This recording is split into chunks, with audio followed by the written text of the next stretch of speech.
बकेली वाला आए, पति पत्नी दोनों दंपति आए, और पलक से बोले कि हमको स्पर्मजेनेसिस समझा दो। तो पलक बोली कि मैं स्त्री रोग विशेषज्ञ हूँ। क्या बोली? तो और पुरुष रोग विशेषज्ञ कौन है? अविनाश और श्री राम। कौन कौन है? अविनाश और श्री राम। तो अविनाश के पास हो गया, तो वो पूछा कि स्पर्मियोजेनेसिस क्या कहलाता है? कौन पूछा? पढ़िया बकेली वाला पूछा कि स्पर्मियोजेनेसिस क्या है डॉक्टर साहब? तो अविनाश श्री राम बोले, हाँ, बोले कि पुरुषों के अंदर, हाँ, पुरुषों के कमर के नीचे हिस्से में, पुरुषों के कमर के नीचे हिस्से में पुरुष अपलोड नहीं करते हैं किए तो हो लो कि वो बकेली वाला पुरुष पूछा अविनाश नाम के डॉक्टर से कि डॉक्टर साहब ये शुक्र जनन क्या कहलाता है, शुक्राणु जनन। तो वो अविनाश समझाया कि पुरुषों के कमर के निचले हिस्से में अंडकोश जो गेंद होती है, जहाँ उनमें पुरुष वाले कण तैयार होने लगते हैं। क्या बोले? बच्चा पैदा करने वाले लक्षण आने लगते हैं, पानी बनने लगता है, उसको अंग्रेजी में क्या बोलते हैं? Sperm genesis. स्पर्म जेनेसिस अभी अलग अलग पढ़ो तो यह समझ में आएगा। स्पर्म जेनेसिस, ठीक है। और उसी को ही हिंदी में क्या बोलते हैं? शुक्राणु का जन्म होना, शुक्राणुओं का जन्म होना, बर्थ होना है। तो ये वो बोला कि ना डॉक्टर साहब कैसे बन जाते हैं ये कितने महीने में बनता है? जो स्त्रियों के गर्भ में तो बच्चा 9 महीने में बनता है, तो इसको कैसे पढ़ते हैं? तो वो बोला, अविनाश समझाया कि ये 3 स्टेज में पुरुषों के यहाँ तैयार होता है। क्या? 3 स्टेज में तैयार होते हैं। तो शुक्राणु की 3 स्टेज होती है। तो बोला कौन सी स्टेज? तो बोला कि पहले उनकी सिर बनता है, अब पुच्छी बनती है, और फिर जब वो बाद में क्या बनता है? मध्य खंड। तो वो बोला कि डॉक्टर साहब हमको अच्छे से बताइए। क्या? तो विस्तार से बताइए। तो सिर का निर्माण और पूंछ का निर्माण और मध्य भाग का निर्माण। तो अविनाश पहला पॉइंट बताने वाला है। वो पूछा बकेली वाला अविनाश से कि डॉक्टर साहब कैसे बनता है? तो वो बोला कि जैसे कुम्हार जो होता है मिट्टी को ऐसे घुमा घुमा के खींचता है, तो कहीं उसकी क्या बना देता है? मोहड़ी बना देता है, कहीं मटकी बना दी है, माने उसको खींचना पड़ता है तब वो बनता है। तो ये भी शुक्राणु कैसे बनते हैं? देखो ये केंद्रक है। ये क्या है? केंद्रक। केंद्रक के अंदर क्या होता है? गुणसूत्र होते हैं। ये केंद्रक गुणसूत्र दोनों होते हैं। तो ये पुरुषों के अंदर बन रहे होंगे, जिन पुरुषों के अंदर मुँह छुछाने लगी है, माने अब पुरुषत्व वाले लक्षण आने लगे हैं, बच्चा पैदा करने के लक्षण आ रहे हैं। तो ये केंद्रक और गुणसूत्र, सुनो, केंद्रक और गुणसूत्र। जैसे वो कुम्हार क्या करता है? माटी को खींचता रहता है, एकदम से थोड़ी खींच देता है, खींचता। ऐसे ही पुरुषों के अंदर शुक्राणु बनने जा रहा है। देखो तो केंद्रक और गुणसूत्र अलग हो रहे हैं, अलग हो गए, थोड़ी देर के लिए अलग हो गए, और फिर क्या होता है? ये केंद्रक जो है इसकी मुंडी बन जाती है। ये केंद्र क्या बन जाती है? इसकी मुंडी। और अग्रपिंडक बन जाते हैं। क्या बन जाते हैं? सुनो, इसी में क्या आ जाता है? गोल्जी काय के कण आ जाते हैं। कोशिकाओं में होते हैं ना गोल्जी काय, सेंट्रोसोम सब होते हैं। तो इसमें क्या आ जाता है? गोल्जी काय आ जाते हैं, आ गए, और एकत्रित होकर ये इसकी नुक्की बन जाती है। क्या बन जाती है? नुक्की। इसको क्या बोलते हैं? अग्रपिंडक बोलते हैं। क्या बोलते हैं? इसका सिर का निर्माण हो जाता है। तो ये समझाना है। जैसे कोई पूछा कि घड़ी की, अविनाश नाम का डॉक्टर समझा रहा है कि पुरुषों के अंदर पहले इस तरह के होते हैं शुक्राणु गेंद के रूप में। तो उसके केंद्रक और गाल्जी काय, केंद्रक और गाल्जी काय की एक साइड जाते क्या बन जाते हैं? उसके सिर बन जाता है। अग्रपिंडक गॉल, इधर साइड क्या सरक के आ गया? गोल्जी काय और केंद्रक। तो जिससे अग्रपिंडक, केंद्रक और क्या बन गया? गोल्जी काय। और ये सब क्या बन गया? अग्रपिंडक का निर्माण हो गया। ये किसका निर्माण हो गया?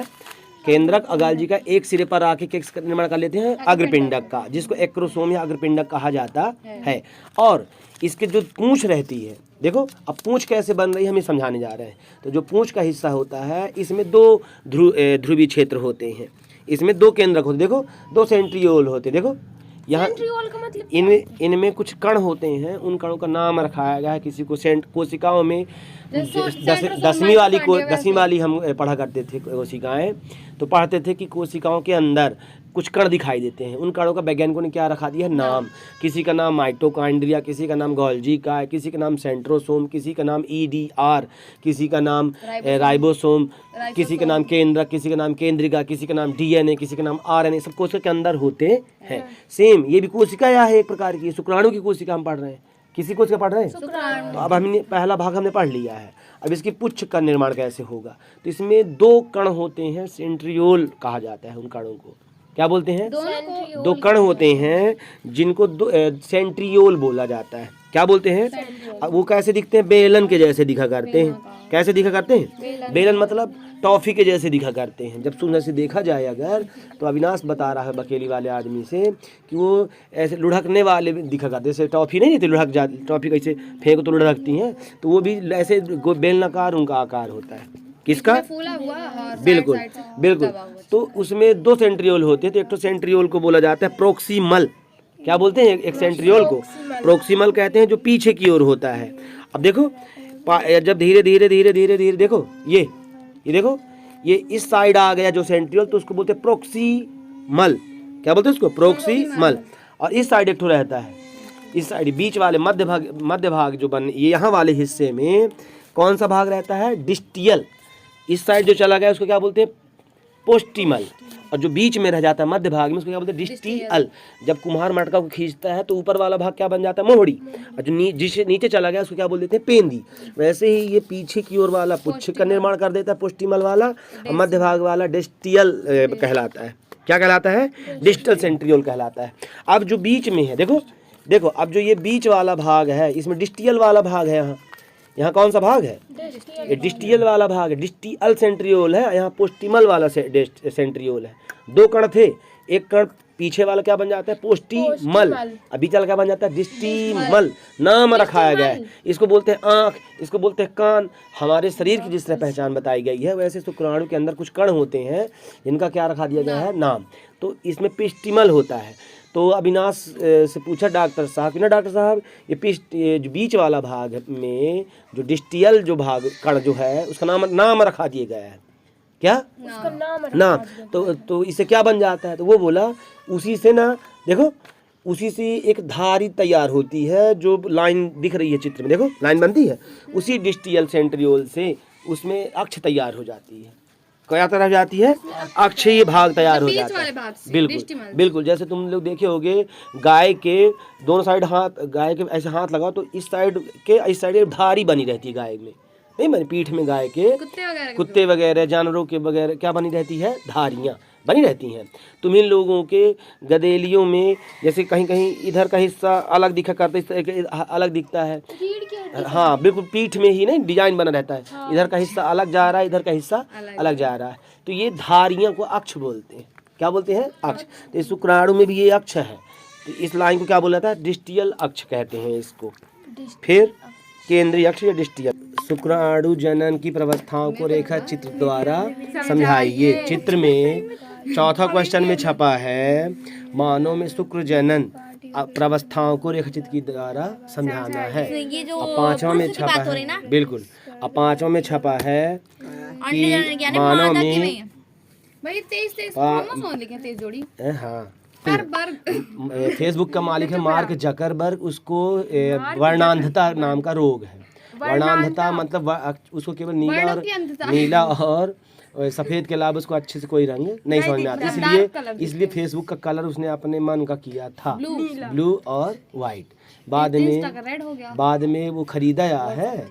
इसलिए जो कलर पहले से चल रहे हैं लोगों को उसी से उसको वो कलर अच्छे से समझ में आते हैं। दूर से थीम जब चेंज करो ना तो कलर चेंज हो जाते हैं। मेरा नहीं येलो तो कलर का वो होते हैं, पर वो क्लासिकल कलर है जो उनमें चलता है पहले से, वो कलर सर्वमान्य है तो उसी को ही चलाया जाता है। सब जगह ऐड आएगा तो ब्लू में ही, वाइट में ही रहता है।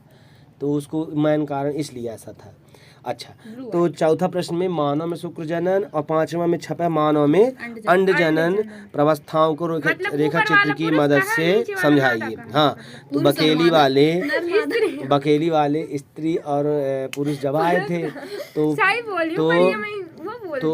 सुनो, तो मानव में शुक्र जनन, तो वो बोला बकेली वाला कि लड़कों के अंदर इस प्रकार से शुक्राणु का जन्म तैयार होता है और इसमें स्त्रियों में इस तरह से अंडाणु का बनना शुरू होता है। तो जो हाँ 2Na इसमें होता है, 2Na बिल्कुल शुक्र में होता है हाँ और इसमें 1Na होता है भैया। देखो तो पहले वाले चित्र में रखूंगी लिखा है यौवनारंभ। जब पुरुषों के अंदर इस प्रकार के कण तैयार होते हैं, क्या पुरुषों के अंदर इस प्रकार से एक इस तरह के एक कण छपा है, इसमें क्या छपा है एक कण। तो इस तरह के करोड़ों कण होते हैं पुरुषों के अंदर, एक कण भर का भी उंगली रखो सबको यहाँ। तो पुरुषों के अंदर एक कण इस तरह का होगा। पुरुषों के अंदर किस तरह कण होंगे, एक कण ऐसे। तो अविनाश समझा रहा था बकेली वाले पुरुष को कि सबसे पहले पुरुषों के अंडकोश में इस तरह के कण खूब सारे रहते हैं, इस तरह के कण खूब सारे सबसे पहले पुरुषों में इस तरह के कण हुआ करते हैं। एक ठो कण का चित्र समझा है, पर इस तरह के करोड़ों कणों को हम समझना है। एक कण का समझा दिया है वो। तो सबसे पहले एक कण के रूप में वो यौवनारंभ जैसी पुरुष में तैयारी होती है, दाढ़ी मुछाना शुरू हो गया, तो जान लेना कि पुरुषों के अंदर वृषण में इस प्रकार का कण होते हैं। अब वही कण एक से कितना जाता है डबल, तो 2n बोल देना है। क्या बोल देना है, n माने एक और 2n माने दो। तो ये 2 हो गए। तो जब 2 हो जाते हैं, ये लिखा ना 2Na वाला, तो जब 2 तो हो गए, जब 2 हो जाते हैं, अब उन्हीं दो से अब फिर दूसरी लाइन में आ जाओ। तो उसी 2 से समसूत्री विभाजन के द्वारा फिर वो 2 गेंद और हो जाती है। देखो कहाँ होगी 2 कण और हो गए ना। दूसरी लाइन में जहाँ समसूत्री विभाजन लिखा है तो 2 कण तैयार हो गए। दूसरे चित्र में समसूत्री विभाजन से, दूसरे चित्र में समसूत्री विभाजन लिखा है तो 2 कण हो गए। कितने कण बने हैं, 4। कितने कण बने हैं, 4। कहाँ बने हैं 4, तो वो 4 कण बना दिए। उसके भी 2 कण टूट गए और उसे भी दिए। हाँ, पुरुषों के अंदर इस तरह के बनते रहते हैं, रुकते नहीं है।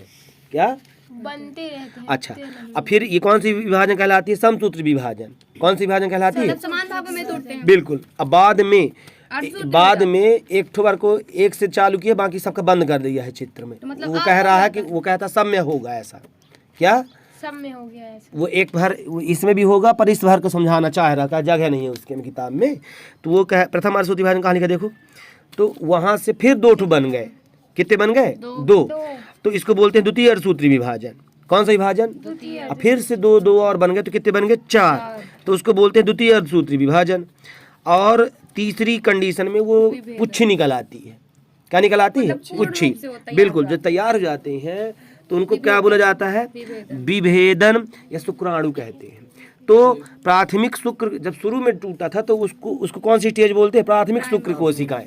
क्या बोलते हैं उसको, और जब दूसरी स्टेज आई थी तीर के नीचे तो द्वितीयक शुक्राणु कोशिकाएं कहा जाता है। फिर उन्हीं कोशिकाओं से फिर तीसरी स्टेज चालू होती है जिसको शुक्राणु प्रसू या शुक्राणु पूर्व अवस्था कहा जाता है। क्या, शुक्राणु प्रसू या शुक्र अवस्था है।